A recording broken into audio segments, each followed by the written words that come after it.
o país ultrapassou a barreira de 203 milhões de pessoas em 2022. É um aumento de 12 milhões de habitantes em relação ao último censo realizado em 2010. Só esse aumento equivale a mais do que a população total de muitos países europeus, como Grécia, Portugal e Suécia. Mas a verdade é que essa é a taxa de crescimento mais baixa do país em 150 anos, 0,52% por ano. Segundo as projeções, em algum momento das próximas décadas, a população brasileira vai começar a diminuir. Quantos filhos você quer ter? No Terraço Cast de número 383. A vinheta inicial é Laís Alegrete, da BBC News, em vídeo de nome Censo 2022, 5 revelações sobre a população brasileira.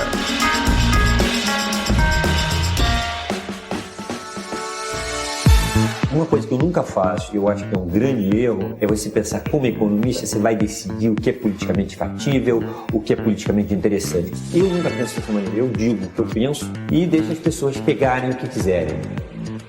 We are expecting that every month we will see a further decrease. I think that inflation at higher rates than what we're used to is here to stay. Brasil, mundo, economia, política e o que for relevante para você. Isso é o Terraço Cast. E aí, pessoal, tudo bem? Caio Augusto, diretamente da manhã do dia 2 de julho de 2023, um domingo, em Ourinhos, para o 383 do meu, do seu, do nosso Terraço Cast. Nesse episódio, conto com as presenças do trio mais amado do Brasil. Vamos a elas, Raquel de Sá. Alô, alô, terraceiros e terraceiras. Alô, ouvintes especiais. Alô, Caio Augusto e companheiros aí também, né? De podcast, do Terraço Cast. Aqui quem fala é ela, a sua preferida, mulher do tempo sem tempo. Olha, gente, é isso, eu prometi pra mim mesma, né, que eu ia valorizar mais o meu tempo depois dessa minha viagem revigorante, né, para a Ásia. E eu acho que eu tô feliz em dizer que eu tô conseguindo, né? Faz tempo que eu não fico assim, então, mulher do tempo sem tempo. É claro, né, adaptando o corpo a dormir um pouco menos e tudo mais. Mas assim, nesse momento, eu estou aqui gravando esse podcast num horário normal, às 8h16 da noite, né, não são meia-noite, né, então eu acho que vejo vantagem aqui, né, na Mulher do Tempo Sem Tempo, e que vamos para quem interessa a previsão do tempo. A previsão do tempo é aquela de tem verão no meu outono, não sei o que está acontecendo, estamos caminhando para trás, né, em termos de clima, não estou entendendo, eu acordei suando na última noite com o meu cobertor de pelinhos, mas, para compensar, né, estamos tendo aí excelentes, maravilhosos nasceres do sol e pores do sol, né? Eu tô achando que eu tô falando corretamente, né? Um sol só, ele se põe várias vezes, ele nasce várias vezes, e é isso. Então, é aquele junho, né? De pores e nasceres do sol, muito bonitos. Mulher do tempo pensando mais no tempo do que falando do tempo. Também ela, nossa correspondente internacional, Renata Cocho. Olá, terraceiros, tudo bem? Oi, Caio, oi, pessoal. Aqui é a Renata, dessa vez falando de Nova York e, como sempre, trazendo para vocês o Boletim Internacional. E para fechar, o trio mais amado do Brasil, a mulher das reflexões fora do radar, Fernanda Mello. Oi, Caio, oi, amigas e amigos do Terraço Cast. Grande prazer estar aqui com vocês em mais um episódio. Apresentada a equipe, vamos ao 383. Raquel, os dados do Censo 2022 foram divulgados recentemente e lá tivemos uma surpresa. A expectativa era de que seríamos nós brasileiros 215 milhões, mas somos 203 milhões de pessoas. Por quais motivos deveríamos nos preocupar com isso? Vocês sabem o que é o censo? O censo é aquela pesquisa feita pelo IBGE, nosso maravilhoso Instituto Brasileiro de Pesquisas, né, de Geografia e Estatística, que faz o censo, essa pesquisa feita pelo IBGE, que mede, né, o tamanho da população brasileira e fala, né, e pega ali várias informações sobre a população, em termos de tamanhos familiares, né, composição familiar, renda, todos os tipos de, né, desdobramentos que a gente tem aí do ponto de vista de renda, né. As perguntas vão mudando ao longo do tempo, tipo, ao invés de ser quantas televisões você tem, é quantos computadores, né? Qual é a renda média familiar e blá blá blá. Você foi entrevistado pelo censo? Aqui no meu prédio teve sim uma entrevista. Eu fiquei muito chateada quando eu descobri que meu marido atendeu, porque eu estava super empolgada pra atender, né? Pra entender direitinho quais eram as perguntas. E ele não teve nenhuma animação e empolgação com essa informação. Fiquei bem chateada. Mas tudo bem, né? Não é todo mundo que é nerd como nós, né, que gosta de censo, que gosta de entender. Não é censo comum, né, gente? É censo sobre a população brasileira, né? Eles não medem o bom senso, porque eu acho que se me disse aí, a gente não ia achar uma nota boa, né? Bom, vamos lá. Qual que é o principal, né? A gente tem várias informações nesse censo, né? Algumas informações interessantes aqui. Tem uma cidade que é tão pequena, que tem menos de 1.000 habitantes e que só teve uma pessoa concorrendo aí para as eleições, e não teve muito... Né, não teve muito uma concorrência, né, ela foi prefeita porque ninguém mais se candidatou, né, é uma cidade aí de 833 pessoas, pelo que eu olhei, é uma cidade bem pequenininha, né. Uma outra informação interessante é que algumas cidades encolheram, obviamente, né, não que elas encolheram geograficamente, mas elas encolheram em número de pessoas mesmo, de moradores, né, então um caso delas foi o Rio de Janeiro, né, e o outro foi o Salvador. Salvador encolheu aí 9,5%. Então, muita gente saindo de grandes cidades, né? Um momento interessante aí, né? E também emigração. Muita gente saindo do Brasil. E aí aquela pergunta, né, importante: quantos somos? Né? Quantos brasileiros temos? E temos aí o número de 203 milhões, 612.052. Deixa eu confirmar. Não, gente, 203 milhões 62.512. Pronto, correta a informação agora. É isso, esse é o número de brasileiros e brasileiras, tá, que temos no país nesse momento. E assim, eu acho que a informação que mais chama a atenção de tudo isso, né, na verdade, cada um pode ver sob a sua ótica, né, qual informação chama mais atenção, mas do ponto de vista econômico aqui, né, de principalmente macro e crescimento econômico, o crescimento da população. Então, o crescimento da população brasileira, desde o último censo, ele foi 0,52% menor, né? Ou seja, gente, a gente está crescendo, a nossa população está crescendo a ritmo mais lento. E uma outra informação, né, que é relacionada a essa, é que as famílias estão menores. Então, enquanto a gente tinha aí na década de 80, né, a gente tinha uma média familiar de 4,5 pessoas, agora a gente tem menos de 3, né, 2,8. É meio esquisito, né? Obviamente que você não tem meias pessoas vivendo nas famílias, né? Mas isso é uma média, não é, minha gente? Então a gente consegue número quebrado. Mas é bem interessante, porque mostra algumas tendências, né? Algumas tendências de que...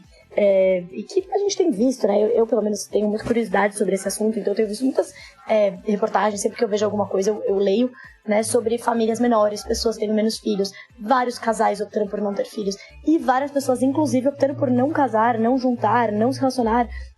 Isso, por exemplo, tem sido um grande problema no Japão, né? As pessoas não estão casando, né? Tem aquela galera casando com robô de computador, inteligência artificial, sei lá o quê, né? Acho que no Brasil a gente chegou muito a esse nível de eu não gostaria de dizer loucura, né? Mas de excentricidade, vamos dizer aqui, né? Mas, de fato, é um comportamento, né? Bem particular aqui das gerações, né? Acho que, enfim... É difícil dizer o motivo, né, disso tudo. Acho que a gente precisaria de várias outras pesquisas para isso. O censo ele não faz questionamentos. Por que você não tem filho, senhora? Mas eu acho que envolve ali, né, questões comportamentais, escolhas de carreira, né? Por exemplo, muitas mulheres agora, as mulheres mais presentes no mercado de trabalho. O custo também, né, de um filho, até pelas pessoas. Mas o custo aumentou para tudo. Não, mas na verdade, assim, também famílias escolhendo, né, dar mais oportunidades aí, ter uma criação mais, enfim, mais completa aí dos seus filhos, né? Isso não só no Brasil. Então, um ponto interessantíssimo disso, gente, é que quando você, né, a gente tem uma coisa que a gente chama de bônus demográfico, né, que é quando o país ele tem muito mais jovens, muito mais muito mais pessoas na idade de trabalhar do que pessoas mais velhas, né? E é nesse momento do bônus demográfico que você tem um potencial de aumentar muito a produtividade do país, ou seja, todo o país, né, todo o trabalhador do país fica mais produtivo, né? Porque você tem mais jovens, mais pessoas na idade de trabalhar, você aumenta a produtividade do país. Só que, gente, infelizmente, a mensagem aqui do Brasil é that ship has sailed, né? Esse barquinho se foi, tá? Se foi, o barquinho do bônus demográfico se foi, e a gente não aproveitou ele muito bem. A nossa produtividade, a produtividade do trabalhador brasileiro está estagnada há muito tempo, né? A gente teve ali, na época do primeiro governo do Lula, principalmente, um salto importante de produtividade que foi muito levado simplesmente pela formalização do trabalho. Então a gente teve, na verdade, pela formalização e pelo aumento da força de trabalho. Então a gente tem um aumento da força de trabalho naquele momento, há, sei lá, 20 anos atrás, né?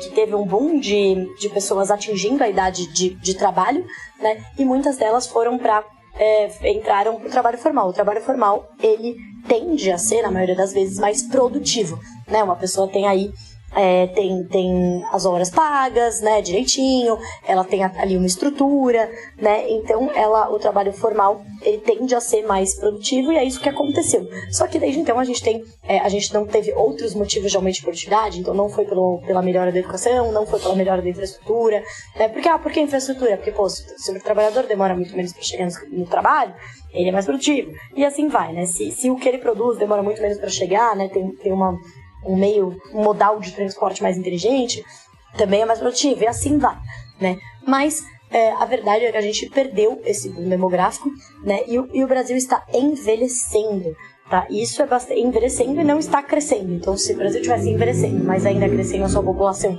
num ritmo como a gente viu anteriormente, a gente poderia aí ter uma situação diferente, mas o Brasil, ele está envelhecendo antes de enriquecer. E esse é um grande problema, tá? Esse é um grande, assim, a gente está aí bem naquilo que a gente chama em economia da armadilha da renda média. A gente parou ali, a gente subiu, né? A gente aumentou o crescimento muito por conta de... Eu não vou aqui falar todo um conceito, né, de economia, de capital e trabalho, mas é basicamente assim, simplificando, né? Quanto mais gente você tem trabalhando na economia e mais dinheiro, você vai colocar mais investimentos, você vai tendo ganhos de escala, só que tem um ponto de improdutividade, né, do país, e isso faz a economia crescer, mas tem um ponto que isso, né, acaba. Né, que apenas colocar mais gente, né, ali para trabalhar e mais investimento, mais máquinas, não adianta, né? E você precisa de ganho de produtividade por outros meios, que aí aumentos em educação, né? O que eu falei, educação, infraestrutura, saúde, aí você pode, enfim, extrapolar para muitos, tecnologia, né? Você pode extrapolar aí para muitos lados. Mas a questão a gente, no Brasil, a gente está perdendo essa... Né, o barquinho da produtividade que vem apenas por adicionar mais trabalhadores está indo embora, não porque a gente atingiu essa máxima dos ganhos de escala, mas porque a nossa população está envelhecendo antes de enriquecer. Isso está acontecendo só no Brasil? Não. Tá? Tem um episódio de um podcast muito interessante, tá? Que é aqui da Economist. Não deixem de ouvir o Terrascast para ouvir a Economist, tá, gente? Vamos adicionar, né? Vamos ouvir os dois. Mas tem todo esse episódio, né?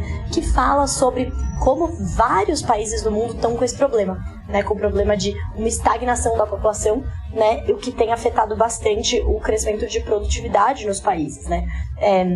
Um dos casos mais conhecidos é o Japão, mas se a gente olhar, né, um que tem surpreendido é a China. Né? A China, que quando, por exemplo, eu estava na escola, eu aprendi sobre a política do filho único, né, que era, a China tem muita gente, então eles têm uma política que as pessoas só podem ter um filho, e aí se você nasce mulher, as pessoas te abandonam. Isso realmente acontecia, né? Mas quando eu estava na escola, a gente faz mais de 20 anos, né? Quer dizer, mais de 20 anos não, mais ou menos 20 anos, né?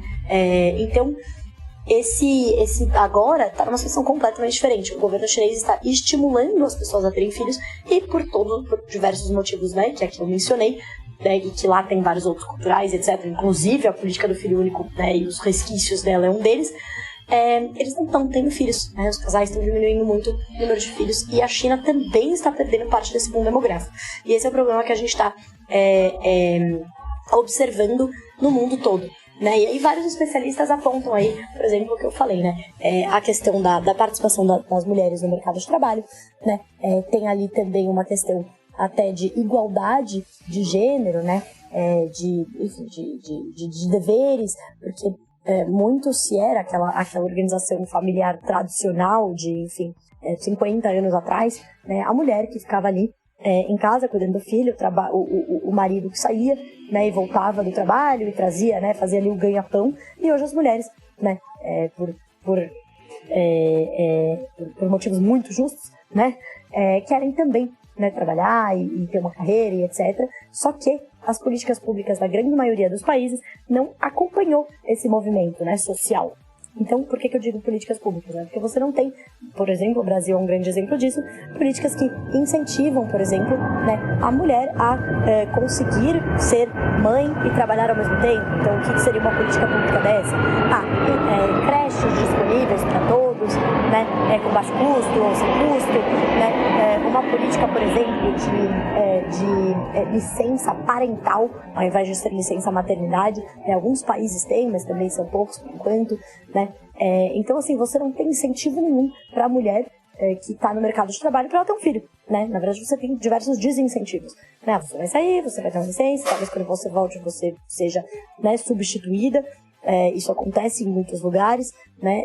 Tem diversas leis que protegem, porém, né, muitas empresas acabam fazendo bem do jeitinho ali, que dá um tempinho, já tira aquela pessoa. Então, assim, tem pouquíssimos incentivos. E aí a gente começa a se assustar com cenários extremos, né? Tipo o conto de Aya, né?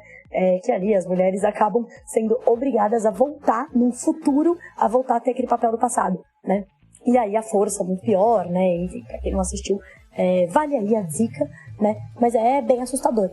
Espero que a gente não chegue nesse ponto, mas a verdade é que é isso, gente. E o mais interessante disso tudo é que você chega a uma conclusão que, cara, beleza, a gente pode ficar pensando em mil coisas, em meio ambiente, em, né, ganhos de produtividade, o que a gente faz aqui para ter uma qualidade de vida melhor, né, o que a gente faz para aumentar, enfim, melhorar a infraestrutura, pensar em mil coisas de economia, mercado financeiro, blá, blá, blá.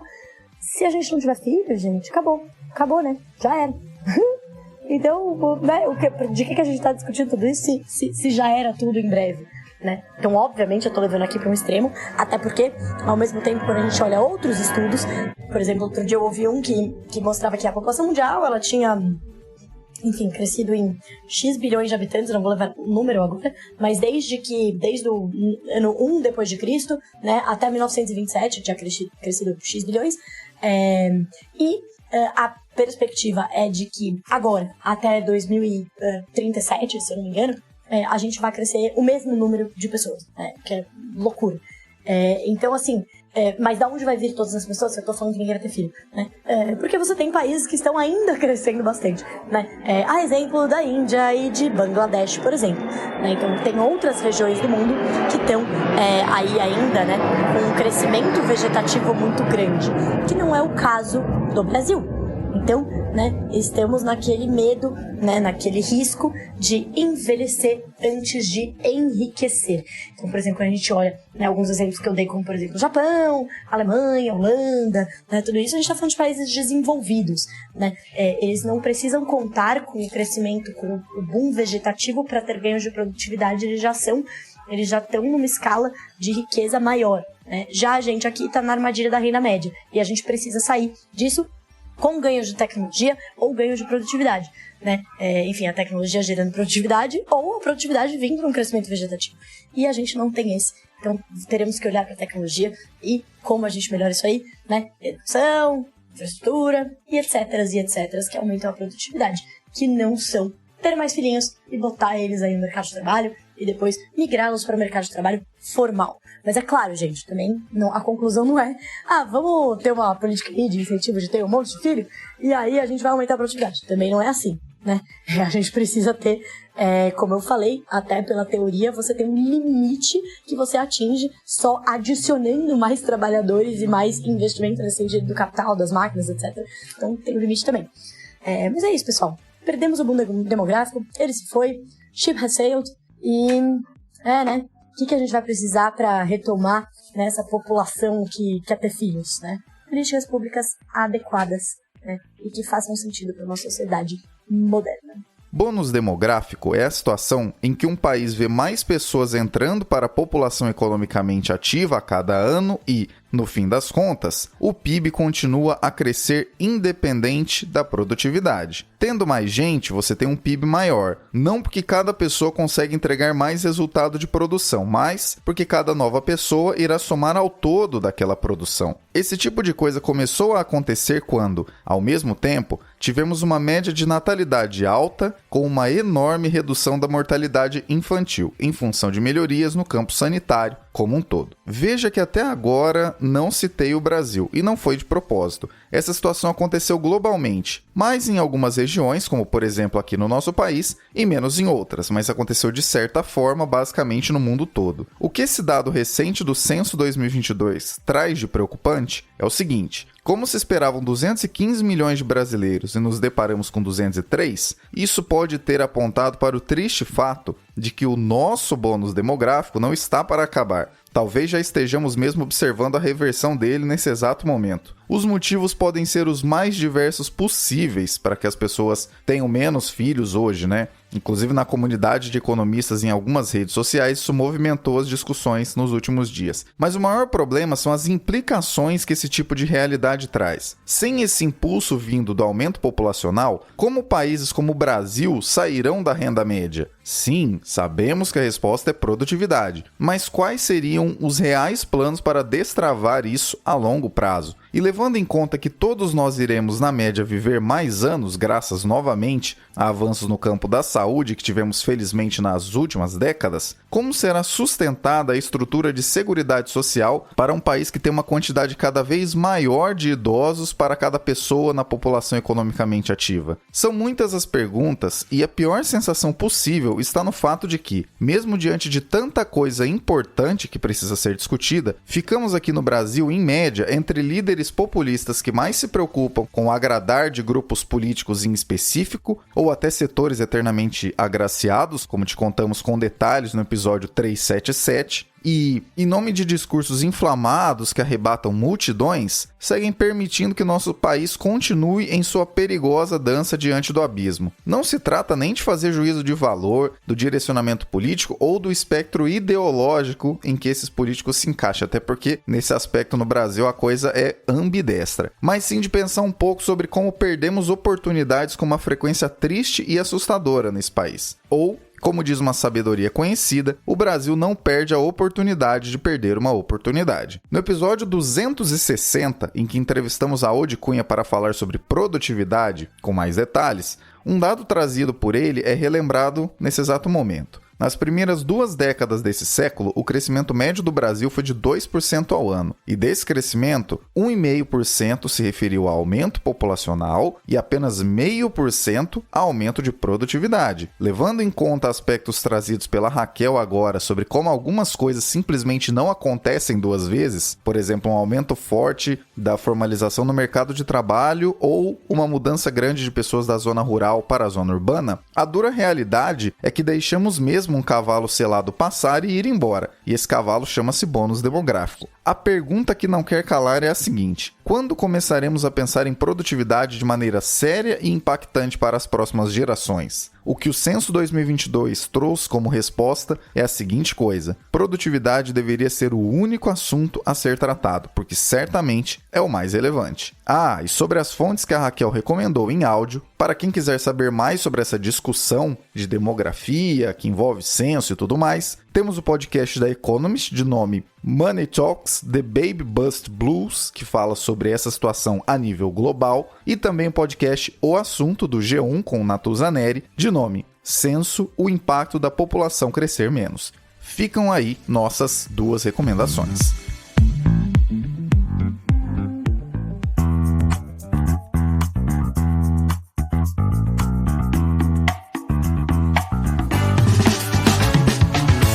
Na nossa Linktree, você encontra todas as contas oficiais do Terraço Econômico. YouTube, LinkedIn, Facebook, Telegram, Instagram, Twitter, WhatsApp e TikTok estão disponíveis lá. Ah, e se você não é fã de redes sociais, mas quer mesmo assim ficar por dentro das nossas novidades, coloque seu e-mail no nosso mailing. O link também está lá na Linktree e tem uma novidade exclusiva para quem está nessa lista. Não se esqueça, lá também estão os links de acesso para nossos 2 e-books: 10 motivos para aprender mais sobre economia hoje e Projeto Nobel, com artigos sobre todos os anos do Nobel de Economia entre 1969 e 2022. Ambos de graça, baixe agora mesmo. Não deixe também de seguir as pessoas que participam dos episódios do Terraço Cast e se dedicam semanalmente a trazer as análises que você ouve aqui conosco.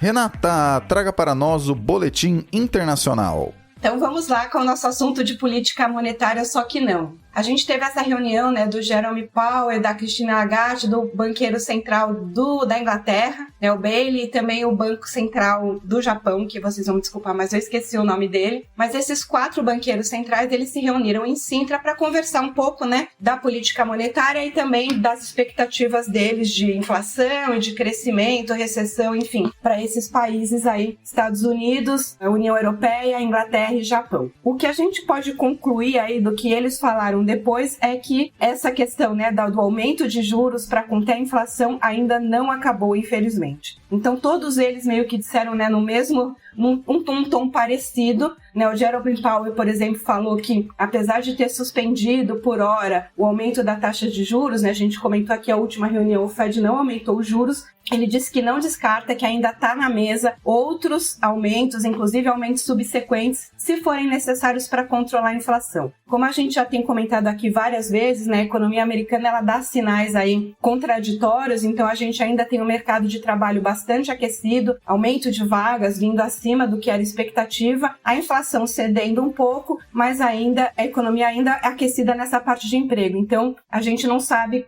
como é que a inflação ainda muito longe da meta, né? A meta de 2% do Fed, a inflação dos Estados Unidos ainda está mais do que o dobro, o triplo quase disso. Então, o Jerome Powell não descarta outros aumentos da taxa de juros. A Christine Lagarde do Banco Central Europeu também falou mais ou menos na mesma linha, né? O Banco Central Europeu, inclusive, não parou de aumentar os juros e ela acha que falou, né, que ainda não tem essa pretensão de suspender que nem o Fed fez. No caso da União Europeia, a gente já comentou aqui, né, uma situação mais complicada porque a inflação ainda é muito alta, mas os países, né, a questão do emprego, a questão do crescimento econômico já demonstra alguns sinais mais preocupantes de recessão. Então ela tem ali menos margem de manobra, mas focando, né, como é o mandato dos bancos centrais, né, na questão de controle de preços, né, na estabilidade da moeda. Então falou que vai continuar aumentando os juros o quanto for necessário, e a mesma mensagem também veio do Banco Central inglês. No caso do Japão, um pouco diferente, né, o Japão, não sei se vocês sabem, a gente fala pouco de Japão aqui, mas eles têm um juro real negativo, ao contrário dos outros países que estão com juros bastante elevados. Se a gente pensar em patamares históricos, o juro real no Japão continua menos 0,1%,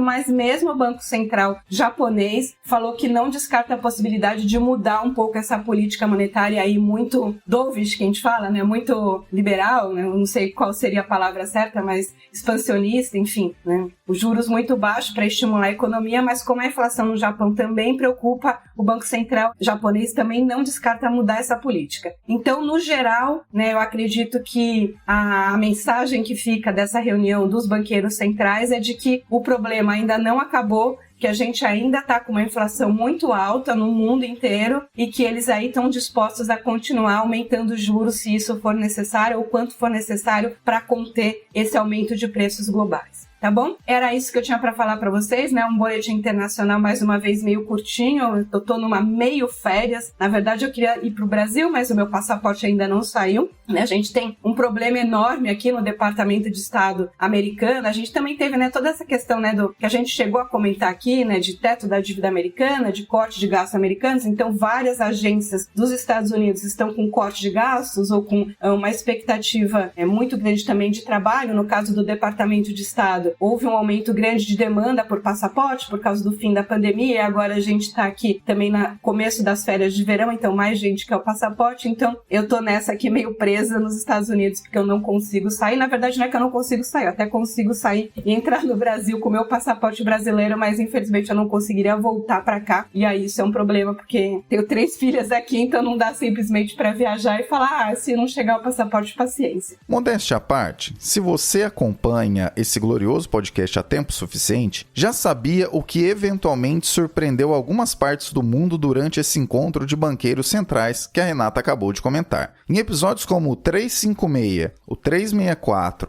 e o 372, apenas para citar 3, discutimos sobre como a política monetária lá fora ainda enfrentará muitos desafios e os motivos disso. Sim, Os juros subiram muito lá fora, em uma velocidade e estão agora em um patamar mais notável, mais alto do que em várias décadas. Mas sim, também as economias seguem resilientes e isso acaba batendo na inflação. Um adendo importante de reflexão a ser feito em relação a essa percepção coletada pelas pessoas que direcionam as autoridades monetárias dos países desenvolvidos é a seguinte: aqui no Brasil, nós somos razoavelmente acostumados a incorporar a inflação ao longo do tempo nos preços dos produtos e serviços, seja para o caso de sermos consumidores disso ou mesmo quando somos os produtores. Sempre que a gente pensa, por exemplo, no preço de alguma coisa amanhã, seja um carro que a gente quer comprar ou um aumento de salário que a gente pretende pedir, levamos sempre em conta o quanto a inflação deve avançar para estimar o preço que terá esse item amanhã ou para pedir esse aumento de salário. Isso acontece porque, historicamente, temos uma meta de inflação consideravelmente maior do que a dos países desenvolvidos. A partir do ano que vem, essa meta aqui no Brasil será de 3%, o que ainda é 50% maior do que a meta de 2% da maioria desses países desenvolvidos. Mas a gente passou a maior parte do período em que temos esse regime de metas de inflação no Brasil, esse regime que começou aqui em 1999, com uma meta bem maior, de 4,5%. O que, inclusive, como bem discutido no episódio 373, em entrevista com a Audi Cunha, novamente citado hoje, um abraço a Audi Cunha, ainda fica mais complicado quando pensamos que aqui no Brasil o juro real é estruturalmente mais elevado. Pensa bem, uma coisa é você viver muito tempo sem sentir que o seu salário está sendo corroído pelo avanço dos preços, porque você tem uma inflação baixinha todos os anos, e outra bem diferente é ver que todos esses preços estão variando o suficiente para que as contas comecem a não fechar mais, e você precisa de aumentos de salários. Esse preciso de um salário maior porque a conta não está fechando é a inflação grudando nos preços, que torna justamente esses níveis de preço mais resilientes e difíceis de serem reduzidos. Pode parecer absurdo o que direi a seguir, mas, em termos de política monetária, é possível que aqui no Brasil vejamos respostas mais diretas e efetivas do que nas economias mais desenvolvidas do mundo nesse momento. E é isso que possivelmente irá desencadear a recessão global que vai se avizinhando. Aquela que praticamente todos os banqueiros centrais desse encontro em Sintra pensam todos os dias sobre quando é que irá acontecer, mas se você perguntar para qualquer um deles, irá ouvir algo como: não, que isso, não tem esse risco no radar não.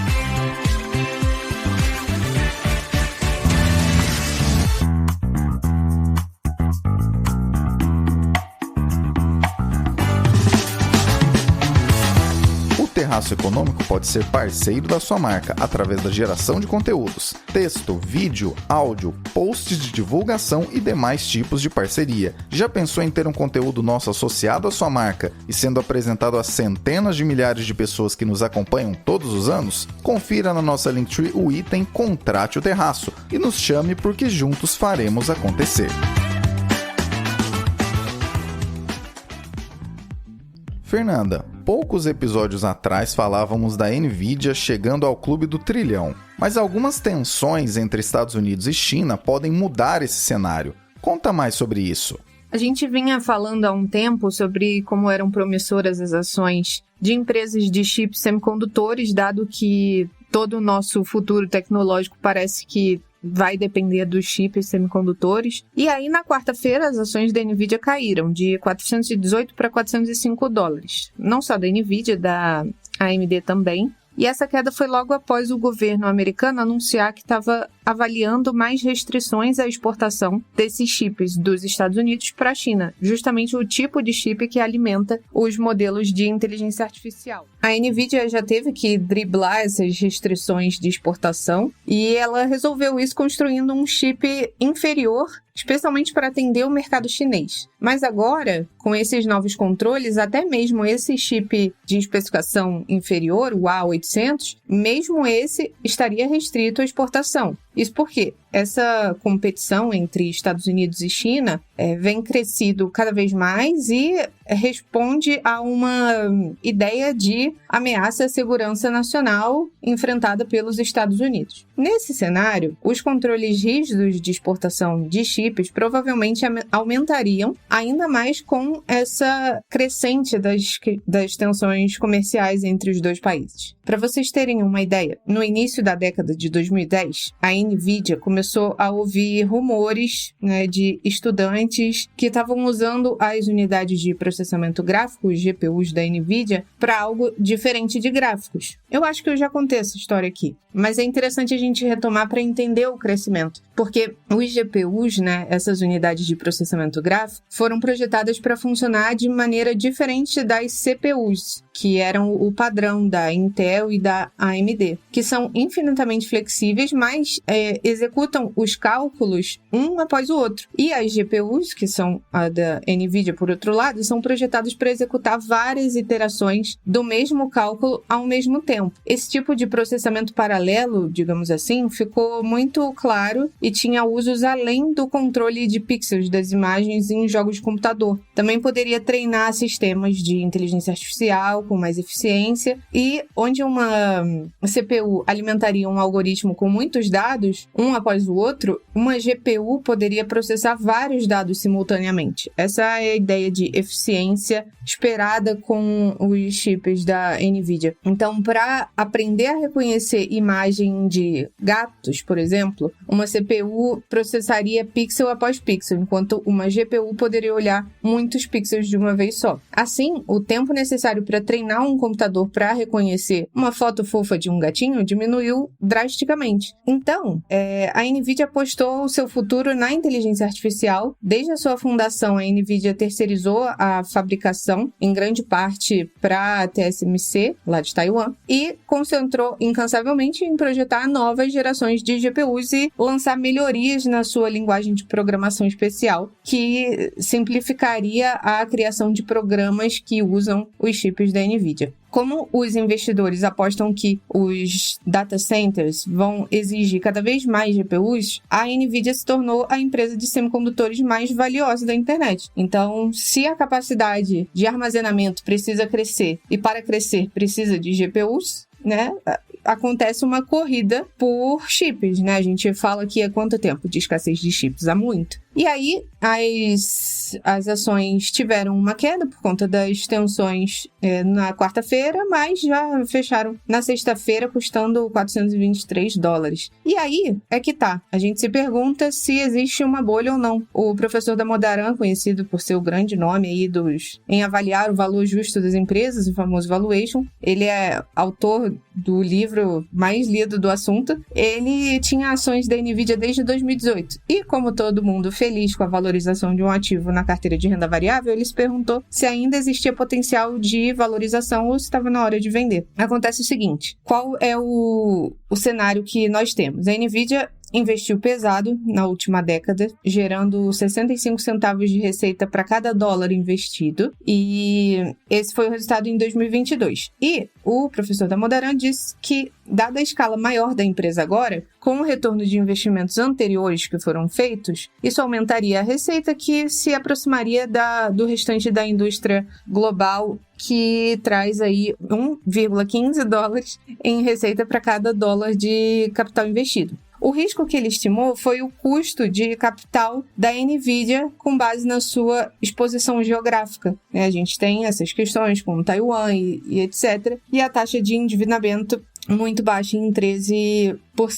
Se a média do setor para empresas de semicondutores nos Estados Unidos foi de 12,21%, com o tempo, ele assumiu que esse custo de capital pode cair para uma média de mercado de 8,85%. E aí, qual foi a conclusão dele? Simplificando, ele entendeu que seria preciso outro mercado ou dois com potencial semelhante, onde a NVIDIA pudesse exercer uma participação de mercado dominante para justificar o preço atual. Ou seja, na visão dele, a NVIDIA está numa posição alta de preços e que provavelmente será difícil de manter. Ou seja, a NVIDIA precisaria dominar o mercado de inteligência artificial para justificar o seu preço atual. Uma margem-alvo de 50%, para ele, estaria ultrapassando os limites da possibilidade no negócio de semicondutores. E se a NVIDIA encontrar uma maneira de oferecer valor que justifique os preços atuais, vai ter que ser por meio de um crescimento explosivo de receita. Para você ver que as heurísticas comportamentais atingem até o mais racional dos investidores, né? Ele disse que, abre aspas, eu estaria mentindo se dissesse que vender um dos meus ativos mais vencedores é fácil, especialmente porque existe um caminho plausível, embora de baixa probabilidade, de que a empresa consiga entregar retornos sólidos a preços atuais. Fecha aspas. Ainda que você assista aqui todos os episódios do Terraço Cast que eu comentei sobre inteligência artificial e tudo mais, e que você aceite o argumento de que a inteligência artificial vai mudar a maneira como a gente vive, isso não significa necessariamente que investir em empresa relacionada à inteligência artificial vai te trazer retornos, porque você pode acertar a história macro, mas também precisa considerar como essa história se desenrola dentro das empresas, né? Como as empresas conseguem gerar retorno a partir desse momento histórico. E como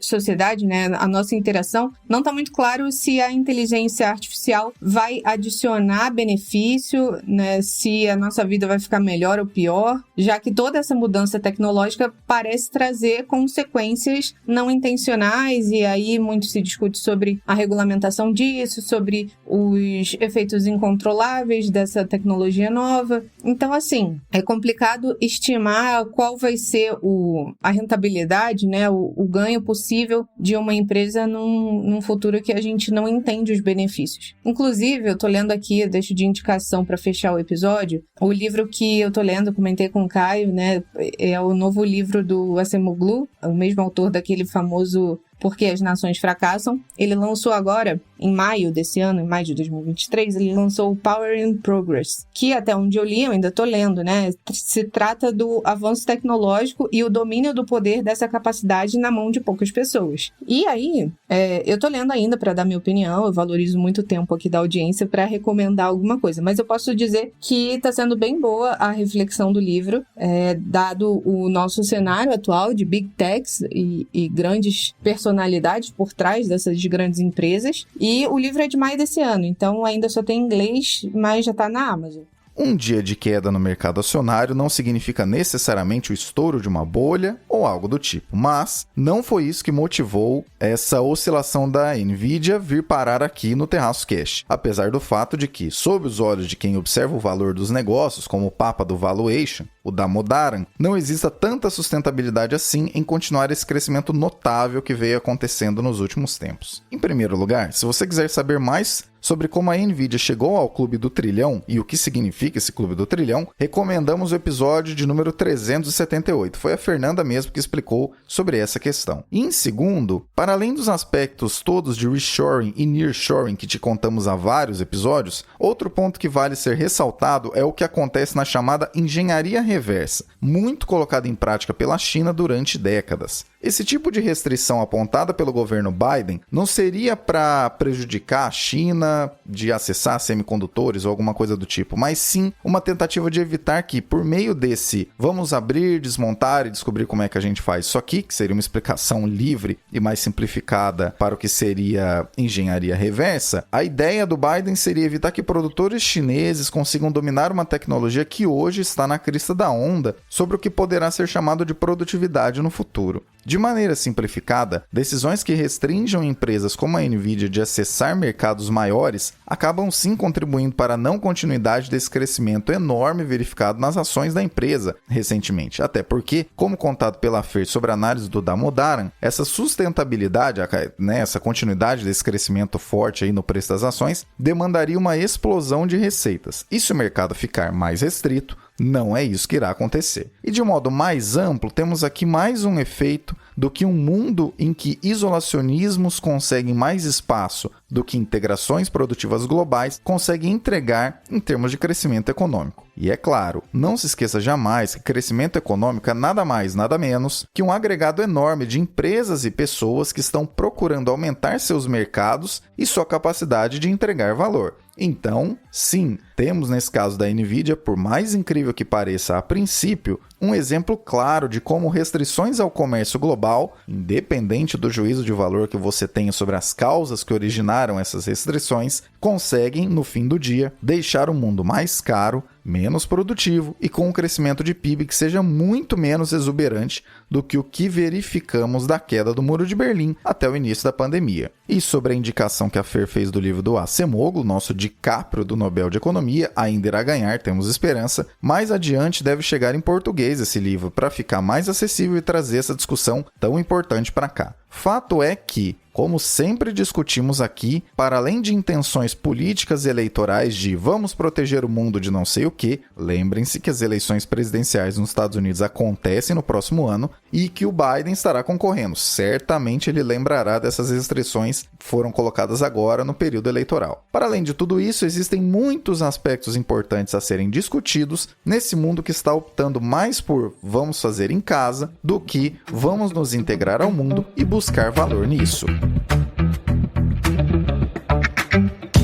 Se você ouviu até aqui, me manda em qualquer uma das minhas redes sociais, em todas estou como usuário Caio AUGSTOR, um emoji de bebê. Abraços para Cauã Ribeiro, Josiane Francisco, Felipe Milanês e Alênio Lima, que mandaram o emoji solicitado no episódio 382. Quer seu salve aqui? Só seguir a regra que acabei de te contar. Agora nos despedindo dessas mentes que trouxeram as análises do episódio 383. Obrigado, Raquel. É isso, pessoal. Desculpa se eu não tenho aqui as fontes exatas para alguns dos estudos que eu citei.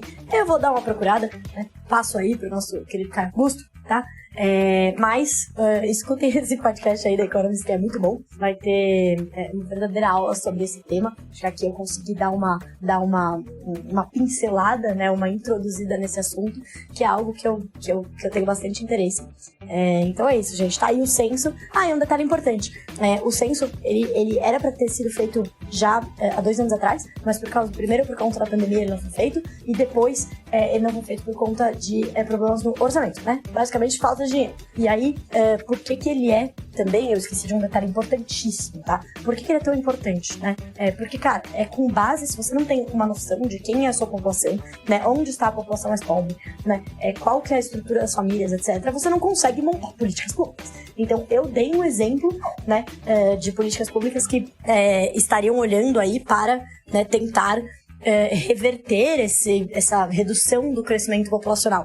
Mas tem várias outras políticas públicas que precisam, né, quer dizer, todas precisam ter suporte de, né, entender os dados da população brasileira. Então, como é que você vai fazer uma política de redução de pobreza e desigualdade se você não sabe exatamente quem é pobre, onde esse pobre mora, né, qual que é a classe mais pobre da população brasileira? Então, tudo isso, né, vem é claro que não só do censo, mas o censo é importantíssimo para isso. Se você está desenhando uma política pública para a população, você tem que saber muito bem, no detalhe, quem é essa população.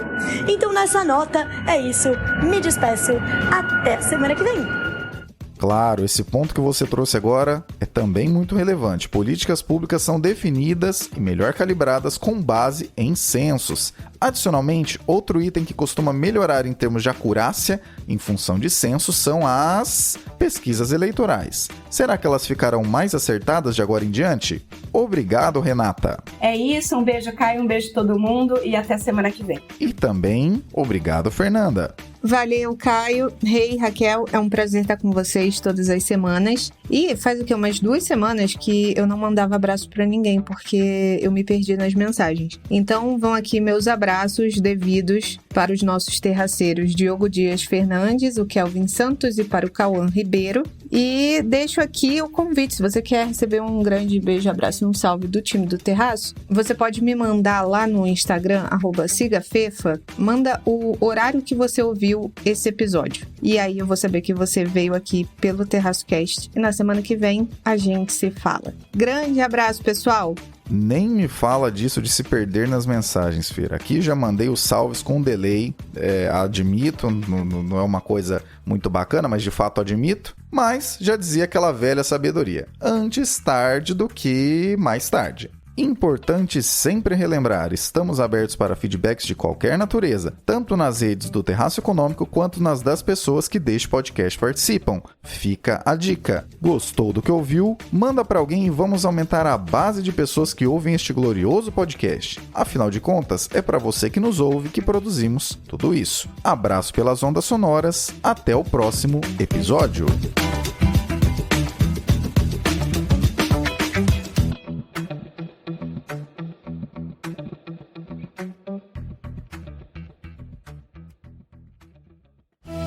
Este episódio foi editado por Atelas, soluções em áudio para podcasts.